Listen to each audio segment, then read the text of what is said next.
En 4 ans, j'ai donné plus de 9 000 euros. Ils vous mettent tellement la pression, ils vous appellent même sur la scène pour vous dire mais vous pouvez donner devant tout le monde. On vient chez vous, en bas de chez vous, on vous appelle, on vous harcèle. C'est jamais assez, c'est jamais suffisant.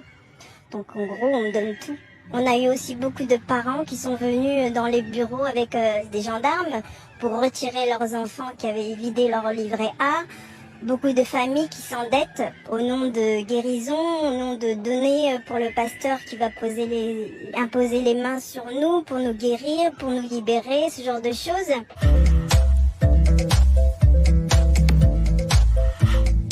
Hello, j'espère que tu vas bien. Si tu me découvres au travers de cette vidéo, bienvenue.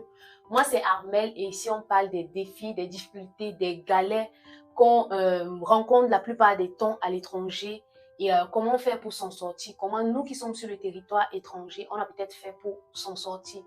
Donc, si la thématique, si le principe de la chaîne t'intéresse, je t'invite à faire l'action, like, abonne-toi, commente, partage. Bref, reste sur la page pour ne pas manquer les prochaines vidéos. Donc, vous l'avez vu aujourd'hui, la thématique de la vidéo d'aujourd'hui, c'est en quelque sorte un retour d'expérience. Donc, ce sont des personnes qui partagent leur histoire, partagent leur retour d'expérience. Et ceci est dû à ma dernière vidéo, ma précédente vidéo où j'ai parlé des fausses églises. Je vous mets le lien, je sais pas, ici ou là, je vous mets le lien en haut en description et vous verrez en fait la précédente vidéo. Et suite à cela, j'ai reçu beaucoup de personnes qui m'ont envoyé des mails, des messages WhatsApp, des mails via mon adresse mail qui est en description de toutes mes vidéos. Donc il y a des personnes qui sont venues en mail, je sais pas pourquoi, mais peut-être ne voulaient pas partager leur témoignage sur les réseaux et tout. Bref, il y a des personnes qui sont venues en mail et WhatsApp qui m'ont fait les témoignages de leur expérience et je me suis dit pourquoi ne pas partager cela avec vous pour que ce que j'ai dit précédemment qui semble un peu abstrait soit plus concret avec les exemples des personnes qui ont vécu des situations pareilles, qui se sont retrouvées dans de fausses églises, qui donnent leur avis en fait sur les églises qu'ils ont fréquentées et comment ils ont fait pour s'en sortir. Donc, let's go. En début mai 2019, j'ai été abordé par un groupe de jeunes filles qui m'ont proposé une invitation pour un programme dans leur église. Sauf que quand vous arrivez, c'est pas que le concert, c'est toute une cérémonie derrière. Il y a des chants, il y a de la danse. Après il y a des petits enseignements religieux et ça finit par une offrande. En fait, ils m'ont proposé de revenir le lendemain qui était un dimanche. Et je suis arrivé et après ça s'est fait tout seul. Parce que il faut savoir que je fréquentais déjà une église et ils m'ont demandé de laisser l'église pour venir pour les rejoindre en fait. Quand je suis arrivé, la première, j'ai été convoqué pour une réunion parce qu'ils savent en fait, ils savent localiser ce qu'ils peuvent donner, ce qu'ils peuvent pas donner. Je me rappelle, c'est la première grosse somme que j'ai donnée. Il fallait, je crois, donner un truc comme 250 euros et qu'on avait donné et le plafond n'avait jamais été fait. L'aspect financier, c'est un aspect qui travaille assez intelligemment. Donc, on ne passe pas directement par le pasteur, mais en fait, c'est tout un système. Il faut passer par sa secrétaire, en fait, pour lui, pour se dédommager. Vous avez donné combien, vous, en tout? Beaucoup. Un peu plus de 10 000 euros. D'accord, sur 3 ans? Plus 3 ans. À l'époque, je gagnais 1850 et tout partait de l'autre côté. C'est vrai qu'au bout de 2 ans, ça commence à devenir pesant. Ça devient pesant, mais après, ils savent en fait quand ça devient pesant, ils changent, ils modifient les enseignements en fait. Ça devenait pesant comment? Pourquoi? De manière sociale, parce qu'on n'a pas le droit de voyager. On n'a pas le droit d'aller en vacances sans la permission sans la permission de l'hiérarchie. On était H24 à l'église. H24, il fallait pas partir sans que le pasteur ne soit parti. C'est quand j'ai perdu le logement que je me suis retrouvé chez mes parents. Parce que il faut savoir que ma mère habite à Toulouse. Donc je suis parti chez ma mère et tout. C'est là où j'ai eu le déclic en fait. Vous avez perdu le logement pourquoi? Parce que... Oui, j'arrivais plus à joindre debout en fait. Tous les 6 mois, ils font ce qu'ils appellent action de grâce. Ils donnent 1 000 euros. Chaque personne doit donner 1 000 euros tous les 6 mois. Il y a une action de grâce que je ne suis pas venu. Ils ont envoyé quelqu'un, un groupe de personnes. Et il y a un parmi eux qui a escaladé carrément la barrière en fait. Parce que moi j'habitais au rez-de-chaussée. Il a escaladé la barrière, il est venu frapper ma fenêtre. Donc j'ai baissé les volets. À partir de là, c'était roue libre. Il savait que je partais. Donc du coup, ils m'ont enlevé de toute responsabilité. Après, j'ai eu des harcèlements. Et des harcèlements et tout, des appels.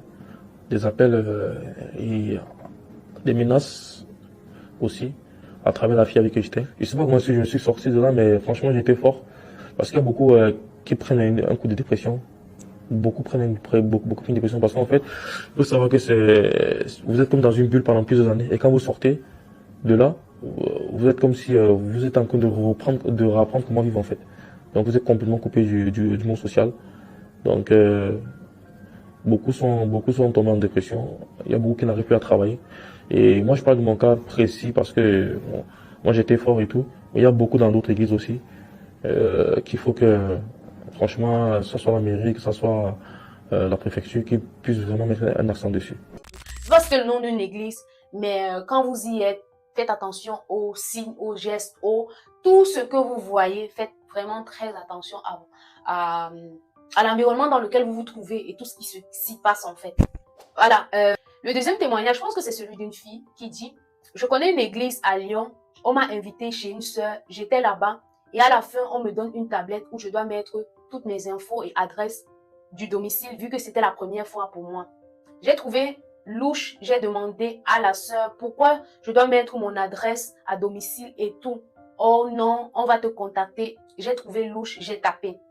La maman pasteur m'a contacté plusieurs fois et insistait aux appels et messages. Elle m'a invité à prier et lire la Bible avec elle.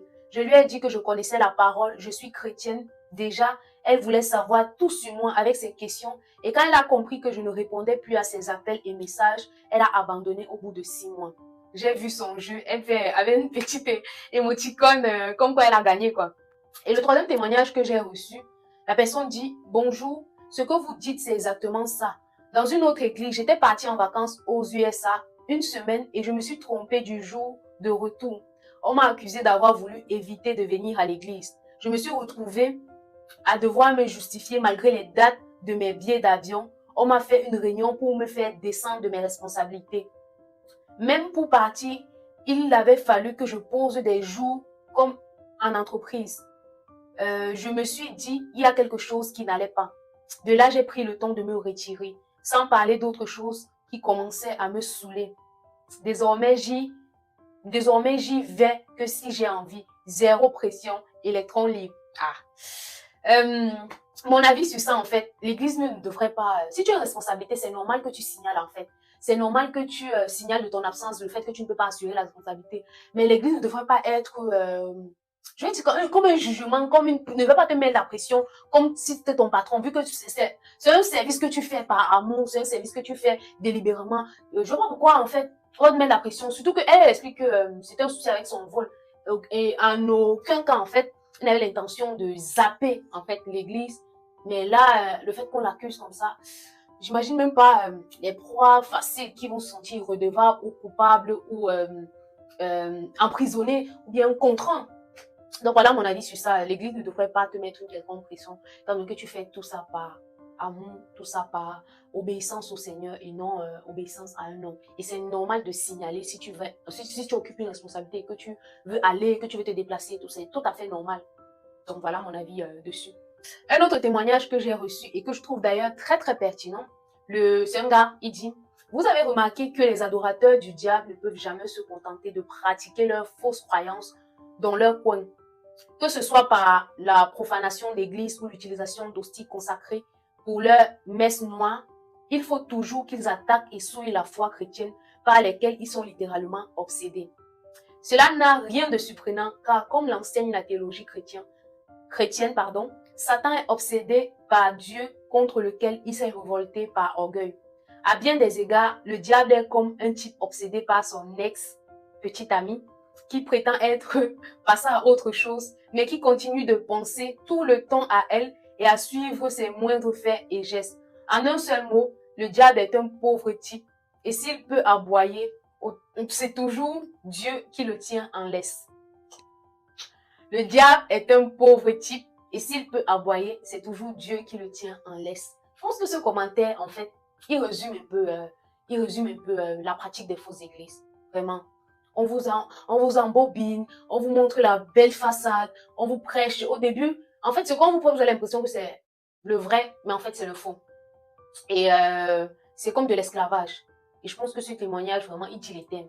Il dit les thèmes. Donc voilà. Un autre témoignage que j'ai reçu. La fille a dit, merci ma belle, j'ai ça à cœur de chercher l'intimité avec le Saint-Esprit, faire alliance avec Jésus-Christ et que l'église est fausse ou pas. C'est la relation personnelle qui compte. Malheureusement, beaucoup de chrétiens mettent toute leur foi dans les assemblées. Je pense qu'elle a raison. C'est la relation avec le Seigneur qui compte.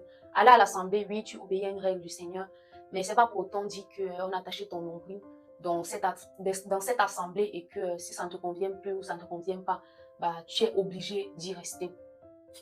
Un prochain témoignage. Je me sens grave concernée, c'est-à-dire que j'ai finalement décidé de rejoindre une église depuis 1 mois. Je suis passée du catholicisme à l'évangélisme et je ne me suis pas sentie à l'aise la première fois. Depuis, je suis le culte de chez moi en direct sur YouTube.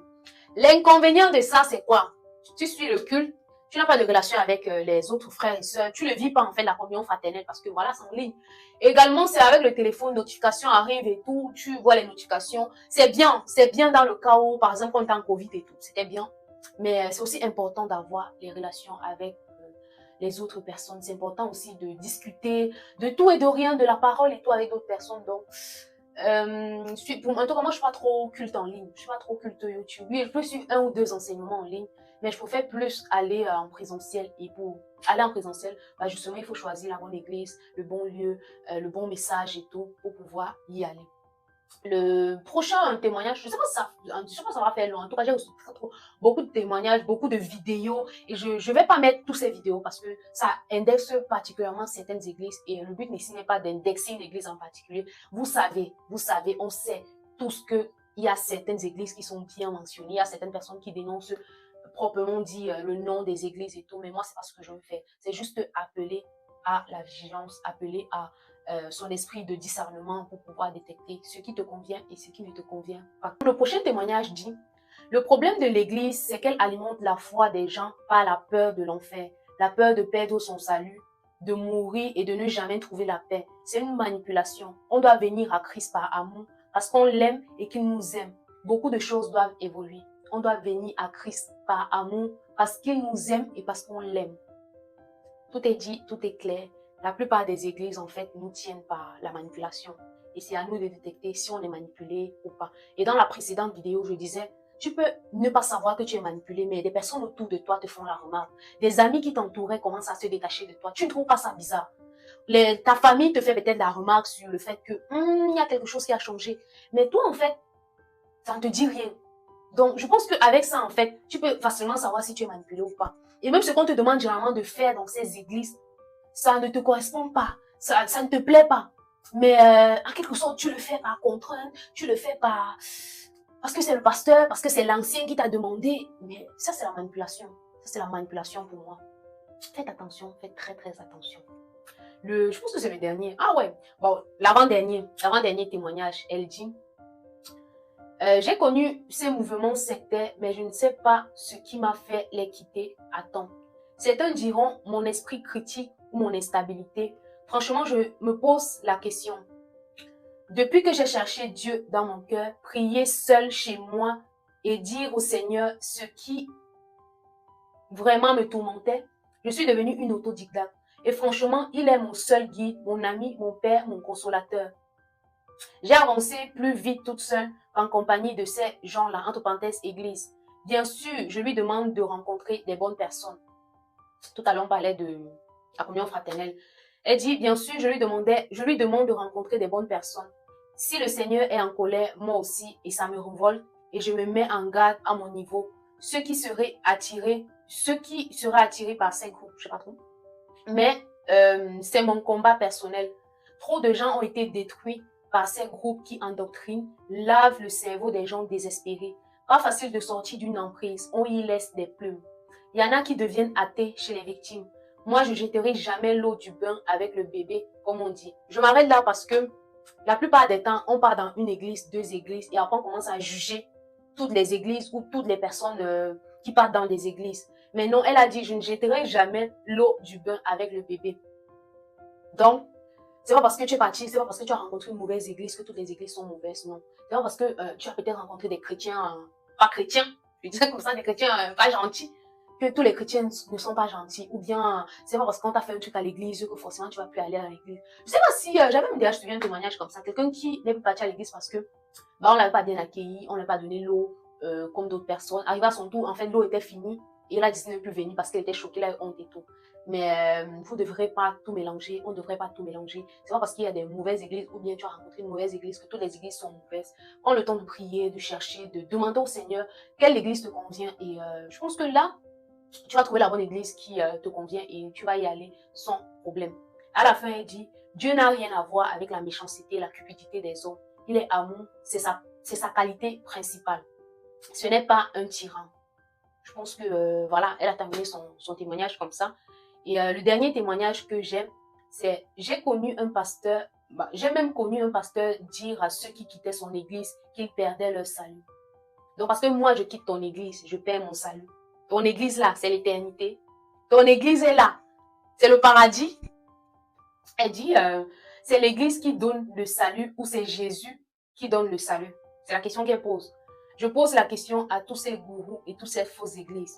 Il y a encore de bons pasteurs, mais ils sont très peu. Il y a encore de bonnes églises, mais elles sont très peu nombreuses. Soyez vigilants et demandez au Seigneur, c'est lui le guide avec un grand G. Soyez vigilants, demandez au Seigneur, c'est lui le guide avec un grand G. Je pense que les gens ont un peu compris la logique dans laquelle je voulais parler de ces églises. Et vraiment, ça me réjouit, ça me réjouit. Et je me dis, il y a beaucoup de personnes qui ont probablement eu des églises pas très très bonnes pour eux et sont partis juste comme ça, ou même ne sont pas partis, ne sont pas quittés, et n'ont même pas pris le temps de demander au Seigneur, est-ce que c'est la bonne pour moi, est-ce que c'est pas la bonne? Demandez au Seigneur, je pense que, comme elle a dit dans son dernier message, il est le guide parfait avec un grand G qui pourra vous aider à trouver la meilleure église pour vous. Donc voilà, c'est tout. Il y a d'autres trucs, il y a d'autres personnes qui ont commenté, qui ont envoyé beaucoup de vidéos et tout. Je peux pas tout lire ici, je peux pas tout partager. Mais soyez juste vigilants, c'est tout ce que je voulais dire, c'est tout pour la vidéo d'aujourd'hui. On se retrouve la semaine prochaine pour un prochain retour d'expérience, je dirais comme ça. Sur ce, n'hésitez vraiment pas à m'écrire en commentaire, à écrire sur mon mail personnel et je me ferai plaisir de vous lire. N'hésitez pas également à faire l'action, abonnez-vous, likez, commentez. Bref, vous connaissez déjà. Faites l'action pour que voilà, les vidéos portent, percent. Et on se dit à très vite, à très bientôt pour la prochaine vidéo. Bye!